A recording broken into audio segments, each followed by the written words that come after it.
ಕಲ್ಪನೆ ಮಾಡ್ಕೊಳ್ಳೋಣ, ಒಂದು ಮಂಜುಗಡ್ಡೆ ಮೇಲೆ ನಿಂತಿದ್ದೀರಾ. ನೀವು ನಿಂತಿರೋ ಜಾಗದಲ್ಲಿ ಮಂಜುಗಡ್ಡೆ ಬಹಳ ತೆಳುವಾಗಿದೆ, ಒಡೆದೋಗುತ್ತೆ. ನೀವು ಬಿದ್ದೋಗ್ತೀರಾ, ಹೀಗೆ ಹಿಡ್ಕೊಳ್ತೀರಾ, ಪೂರ್ತಿಯಾಗಿ ಬಿದ್ದಿಲ್ಲ, ಬಹಳ ಚಳಿ ಆಗುತ್ತೆ, ಬ್ರೈನಿಗೆ ಶಾಕ್ ಹೊಡೆಯುತ್ತೆ. ಆ ಸಂದರ್ಭದಲ್ಲಿ ತುಂಬಾ ಒದ್ದಾಡಕ್ ಶುರು ಮಾಡಿದ್ರೆ ಈ ಕಡೆ ಮುರಿದೋಗುತ್ತೆ, ಒಳಗಡೆ ಮುಳುಗೋಗ್ತೀರಾ, ಕಳೆದೋಗ್ಬೋದು, ಸತ್ತು ಹೋಗ್ಬೋದು. ಅದೇ ಸ್ವಲ್ಪ ಹೊತ್ತು ಸುಮ್ಮನೆ ಇದ್ರೆ ಆ ಚಳಿ ಅನ್ನೋದು ಹೊರಟೋಗುತ್ತೆ. ಮೈಂಡ್ ಕರೆಕ್ಟಾಗಿ ಕ್ಲಿಯರ್ ಆಗಿ ಥಿಂಕ್ ಮಾಡಕ್ ಶುರು ಮಾಡುತ್ತೆ. ಅವಾಗ ಜೋರಾಗಿ ಕಾಲು ಹೊಡೆದ್ರೆ ಕಾಲ್ ಮೇಲೆ ಬರುತ್ತೆ, ತೆಳ್ಕೊಂಡು ಎಲ್ಲಿ ಮಂಜುಗಡ್ಡೆ ಗಟ್ಟಿ ಇದೆಯೋ ಆ ಸ್ಥಾನಕ್ಕೆ ಬಂದು ಎದ್ದು ನಿಂತ್ಕೋಬಹುದು. ಜೀವನಾನು ಹೀಗೇನೆ. ಯಾವುದೇ ಒಂದು ಪರಿಸ್ಥಿತಿಗೆ ಹೋದಾಗ ಶಾಕ್ ಅನ್ನೋದಾಗತ್ತೆ. ಅವಾಗ ನಾವು ಇಮಿಡಿಯೇಟ್ಲಿ ಡಿಸಿಷನ್ ತಗೊಳಕ್ ಹೋದ್ರೆ ಕರೆಕ್ಟಾಗಿ ತಗೊಳಕ್ ಸಾಧ್ಯ ಇಲ್ಲ. ಯಾರು ಜೀವನದ ಬಗ್ಗೆ ಯಾವಾಗ್ಲೂ ಕಂಪ್ಲೇಂಟ್ ಮಾಡ್ತಾ ಇರ್ತಾರೋ ಅವ್ರ ಬಗ್ಗೆ ಜೀವನ ಕೂಡ ಕಂಪ್ಲೇಂಟ್ ಮಾಡಕ್ ಶುರು ಮಾಡುತ್ತಂತೆ. ಆ ಸ್ಥಿತಿ ಹೀನಮಾನವಾದಂಥದ್ದು. ಅಲ್ಲಿಂದ ವಾಪಸ್ ಬರೋದು ಕಷ್ಟ. ಕಷ್ಟಗಳು ಇನ್ನೂ ಜಾಸ್ತಿ ಆಗ್ತಾ ಹೋಗುತ್ತೆ. ಅವಾಗ ಯೋಚನೆ ಮಾಡಬೇಕು.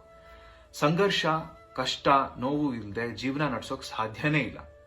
ನೀವು ಯಾವುದೇ ಸುಂದರ ವಸ್ತು ಹುಟ್ಟಬೇಕಾದ್ರೆ, ಫಾರ್ ಎಕ್ಸಾಂಪಲ್ ನಿಮ್ಮ ತಾಯಿ ಸಂಘರ್ಷ ನೋವು ಪಟ್ಟಿರ್ತಾರೆ, ನೀವು ಸಂಘರ್ಷ ನೋವು ಪಟ್ಟಿರ್ತೀರಾ. ಪ್ರತಿ ಸಂಘರ್ಷದೊಂದಿಗೆ ಶಕ್ತಿ ಜಾಸ್ತಿ ಆಗ್ತಾ ಹೋಗುತ್ತೆ. ಇನ್ನಷ್ಟು ದೊಡ್ಡ ಸಂಘರ್ಷಗಳನ್ನ ಎದುರಿಸೋ ಶಕ್ತಿ ಬರುತ್ತೆ. ಫಾರ್ ಎಕ್ಸಾಂಪಲ್ ಜಿಮ್ಗೆ ಹೋದಾಗೆ ವೆಯ್ಟ್ಸ್ ಎತ್ತುತ್ತಾ ಮಸಲ್ ಗಟ್ಟಿಯಾಗಿ ಇನ್ನಷ್ಟು ವೆಯ್ಟ್ಸ್ನ ಎತ್ತುತ್ತಾ ಹೋಗ್ಬೋದು. ಆದ್ರಿಂದ ಸಂಘರ್ಷಗಳು, ನೋವು, ದುಃಖ ಎಲ್ಲ ಬರೋದು ನಮ್ಮನ್ನ ಶಕ್ತಿಶಾಲಿ ಮಾಡೋದಕ್ಕೆ, ಬೆಳೆಸೋದಕ್ಕೆ ಅಂತ ಅರ್ಥ ಮಾಡ್ಕೊಂಡ್ಬಿಟ್ರೆ ಜೀವನದಲ್ಲಿ ಸಂಘರ್ಷಗಳನ್ನ ಎದುರಿಸೋದು ಇನ್ನೂ ಸುಲಭ ಆಗುತ್ತೆ.